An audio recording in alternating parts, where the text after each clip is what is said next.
Welcome to SDA Mastery, the podcast series hosted by Tanya Gomez Consulting. In each episode, we'll be sharing valuable insights and tips that can help you learn the intricacies of specialist disability accommodation. We will demystify the entire SDA process, give you direct access to experts in the field, and help you to discover what life is like as an SDA provider. Whether you're thinking about leaping into SDA or you're looking to level up your existing NDIS business, you're in the right place. Come on in, let's explore the SDA space together. Hey Debbie, we're here today with a few more questions for Tanya Gomez Consulting's video. And the question that we have here is, what is the difference between the SIL and the SDA provider? Very good question too.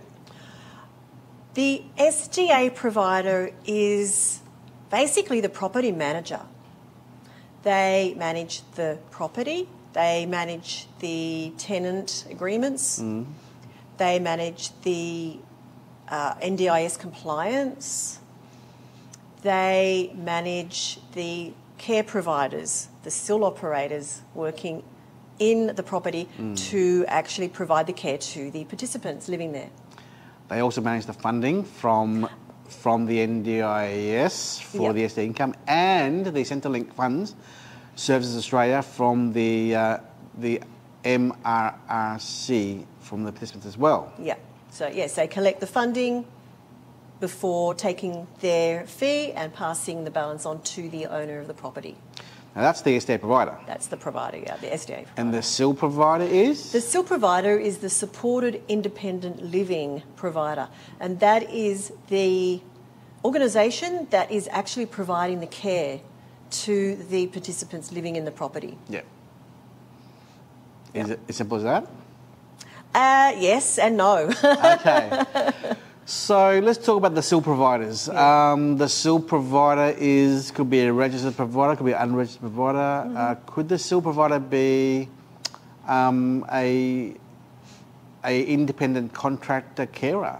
Are they a SIL provider or not? I believe they probably can be. Under choice of control, yeah. If someone is living in an apartment by themselves and they are self-managed and they don't have a SIL provider, they can hire their own support worker.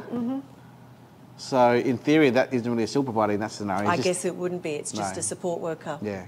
But generally how it will work is if you have a multi-tenant property,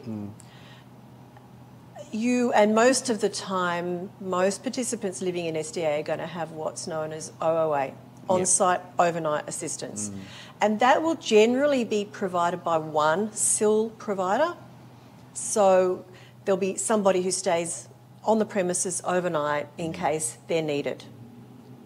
Now that is separate to an individual participant's carers. It can be the same organisation, but with choice and control, the participants can also have their own carers who are separate from a different SIL organisation coming in during the day to look after them.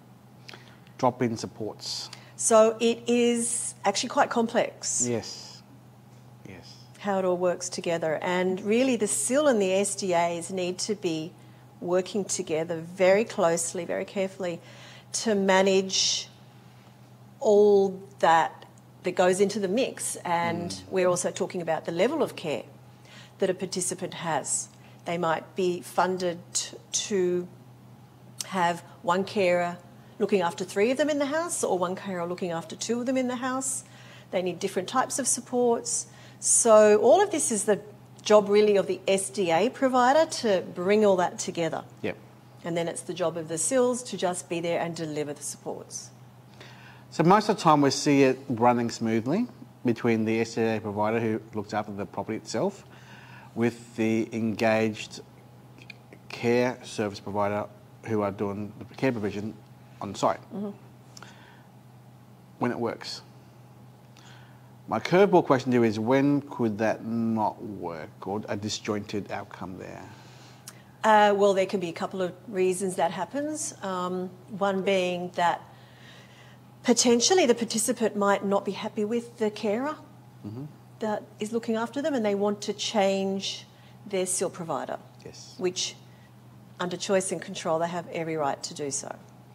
So then they choose a new SIL provider who comes in, drop in support. The old one is still there in the OOA, but we have a different SIL provider coming in a few hours a day here and there, another one in the same house. So that could be a complication, Yes. for sure. And this is, I guess, where the NDIA really wanted to have a separation of supports in terms of SDA provision and SIL provision. And if you've got the one organisation doing both, that to me can potentially mean a participant has, I guess it's a harder job for them to, if they want to sack their SIL provider Yes. and get a new one because it's their SDA provider. And Yes. it can be a really complex situation. I want to bring up another point in this whole SIL and SDA relationship coming up, and that's been covered before in one of Tanya's previous videos, and that is the relationship conflict of interest between SDA and SIL. When a participant is in a dwelling who's owned by a SDA provider, who is a provider who does SIL and SDA provider and property owner, how do we see the scenario where the relationship working when the property owner is also the SDA provider, who's also the SIL provider? So back to this question, how does this relationship work? Can it work successfully? When can it not work successfully? Look, if it works, it works. Yes. If it doesn't work, there's a problem. You want to explain how this problem can be? Well, again, choice and control.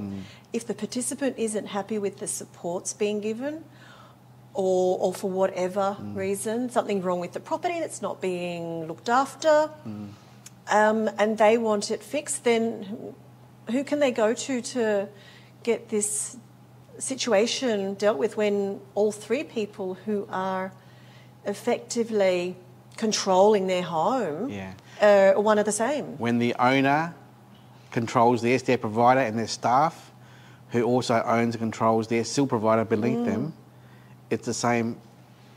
Yeah. There could be an issue here between the participant and all the above mentioned parties. Absolutely. So definitely a potential conflict there. Because as I've said to many people in the past, if a participant says, I don't like this care service and this carer, and they're being managed by the SDA provider, who's also being managed by the owner, and the answer is no and no and no, they don't want to rock the boat by infuriating the owner because they've chosen a different care provider to come in under choice and control. Yeah. Having said that, I don't know how often that scenario would occur. Yes, you will find a lot of property owners will be SDA providers, and a lot of SDA providers are SILs, but wearing all three caps, I'm not sure if that is such a common scenario. I think we'll never know, but I've come across a lot of those questions. Hi, I'm a SIL provider. I want to invest and build my own property, and I also want to become an SDA provider. True. That conversation happens a lot with us. Yeah. So never say never. Yeah. It's only an issue when we hear about the problems and complaints in the future, I guess. And I guess it's, that's the early stage of someone investigating what it would take for them to become an SDA provider, and I think that maybe some of them think they need to become an SDA provider, they do need to own the property. Likewise, a lot of potential property owners think they need to be an SDA provider to do so. And they're all very standalone positions, if you like. Yeah. There's an old saying in life, stay in your lane. And I guess in the coming few years, we'll see the NDIA come out with their own opinion as to how the two different services should be separated. And I don't think it's enough to say, oh, we'll just have a new entity, a new brand. Well, it's controlled by the same company anyway, But anyway, that's a separate topic. This topic was all about the difference between the SIL and the SDA provider, how the relationship works. We merely covered how that relationship could not work, that's all. Anyway, thank you so much, Debbie. Thank you, Minh. Cheers.